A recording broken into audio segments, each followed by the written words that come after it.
नाही आहे का नाही. काळाला दिशा सगळीकडे काळोखी झालेली आहे आणि पुढच्या जन्मातली दिशा पण याच जन्मामध्ये तिने काय केले, चिंता चालू केलेली. एवढं दुःख आहे, कसं होईल माझं पुढं, अशी अवस्था तिच्या अंतःकरणामध्ये काय झालेली, घर करून बसली गेलेली आहे. सुकून गेले पती द्यासात ती बाई पंचद्वारा पावली ती. हळूहळू क्षीण झाली, कारण अन्न सोडलं, पाणी सोडलं, देह सुकला गेलेला आहे आणि या देहातून काय झालेलं आहे, आत्मा निघून गेला, पंचत्वाला ती पावली गेलेली. कारण का, दुःख मागितलं होतं पण मिळालं त्याच्या 5 पट. भगवंत प्रसन्न झाला पण फक्त काय केलं, अधिक मासाचं काय केलेलं तिने उल्लंघन केलं. चिंता घेऊन आत्मा गेला कुडीतून प्रगटला अग्नीतून द्रुपद राजाच्या यज्ञकुंडी. आता तो आत्मा कसा आहे, 5 पती बनून गेला. आता तो द्रुपद राजाच्या यज्ञकुंडामध्ये ते प्रगट झाला. मग आपल्या मनामध्ये जरी हुरहुर राहिली का नाही, मला भूत कशाला बघत तसं इच्छा राहिलेली, मग इच्छा ठेवता कामा नये. आपल्या अंतःकरणामध्ये काहीच ठेवू नये माग, कारण मेल्यानंतर पुन्हा त्याच्यामध्ये अडकून तिथं जन्माला यावं लागत आहे. मग त्या द्रुपदाच्या त्या होमामधून काय द्रुपद राजाच्या पंचाग्नीमधून प्राप्त झालेली आहे.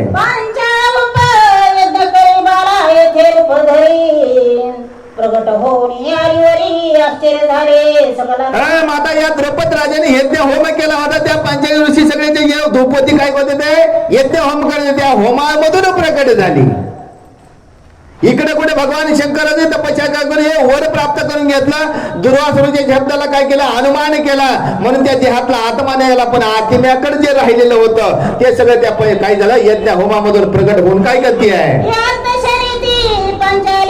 द्रुपद कन्या द्रौपदी झाली, स्वयंवरात यथाकाली पत्नी झाली पांडवांची. आता ही मेधावती, तीच द्रौपद राजाच्या होमामधून द्रौपद राजा असल्यामुळे तिचं नाव द्रौपदी पडलं गेलं. तीच पांचाली, आता तेच पुन्हा कोण झाली, द्रौपदी झालेली. आणि ती विवाह याताकाली विवाह पत्नी पांडवाची झाली. म्हणजे 5 पती तिला कशामुळे मिळाले, पूर्वजन्मातला अपराध आहे. मग आपले बी जन्म शोधा, काय अपराध केला असेल म्हणून आपल्याला ही अवस्था भोगावी लागते. अशी ती 5 पतीची काय झाली, एक पत्नी झालेली आहे.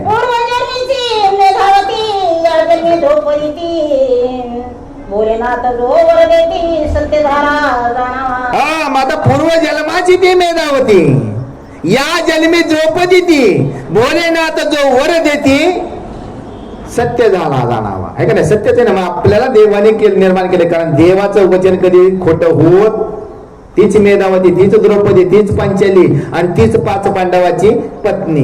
हे भोलेनाथानं जे दिलेलं वचन होतं ते परिपूर्ण झालेलं आहे. 5 पांडव झाले पती, विचित्र कैशी दैवगती, राणी असुने वनाप्रती दुःख भोगणे प्राप्त झाले. 5 पांडव झाले पती आहे का ना. पती असता विचित्र कैशी दैवगती, राणी असता पांडव वनाच्या ठिकाणी आहेत. मग या देहबुद्धीमध्ये 5 तत्व आहेत. 5 तत्व आहे, पण ही ऐकत नाही म्हणून याला काय होतं, वनांतरी जावे.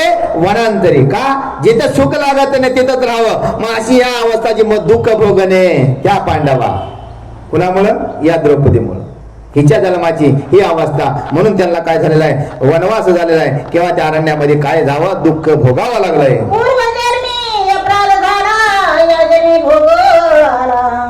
मेधावती त्या द्रौपदीला वनवास घडला पतीसह.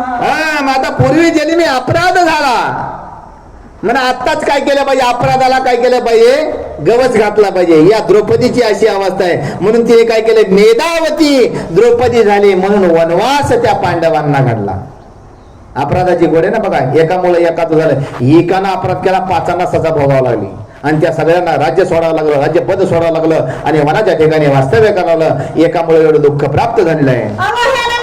पुरुषोत्तमाची वृत्ती टळली वनवासाची, वाणी म्हणून दुर्वासाची सत्य घडले या जन्मी. अवहेलना करण्या पुरुषोत्तमाची व्रत भंग केलं आणि त्या दुर्वासरूचा शब्द सुद्धा काय केला, मोडला गेला. म्हणून त्याचं हे फळ किंवा त्याची ही शिक्षा. म्हणून वनवास त्या द्रौपदीला पती सह घडला गेलेला आहे. द्रौपदीची कथा ऐकून शांतपणे बोले अर्जुना, आता आमची गती कोण सांगावी ती श्रीकृष्णा.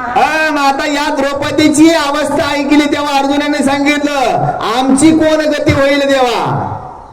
आहे का दोघांचा मिक्स आहे का नाही, मग एकाचं एक आहे वडे.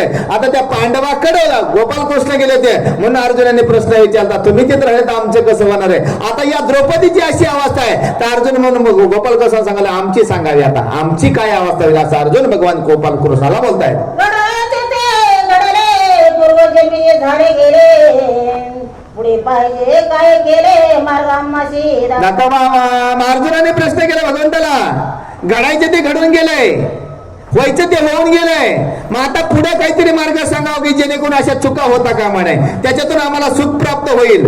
असं बोलल्यानंतर पुढे काय केलं पाहिजे किंवा मार्ग आम्हाला चांगला सांगावा. कुणी विचारलं? अर्जुनानं. कोणाला? गोपाल कृष्णाला विचारलेलं आहे. श्रीकृष्ण होऊन गंभीर सांगेतो पुढील विचार, अधिक मास येईल थोडं पुण्य कर्मे आचरावे. आता गोपाल कृष्ण गंभीर झालेले आहेत, गंभीर अवस्थेमध्ये. मग आता या दोघांचा प्रश्न, दोघांचं निरसन करायचंय.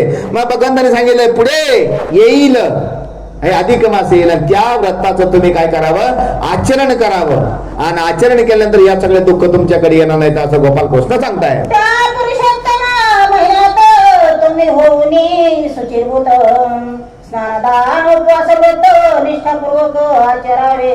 मग आता या दुःखापासून जर तुम्हाला सुटायचं असेल, या अपराधापासून जर सुटायचं असेल, पुरुषोत्तम मास येणार आहे, स्नान दान सुचिरभूत व्हावे, त्या व्रताचं आचरण करावं, म्हणून तुम्हाला तो कुठलं दुःख येणार नाही असं गोपाल कृष्णाने पुन्हा अर्जुनाला सांगितलेलं आहे.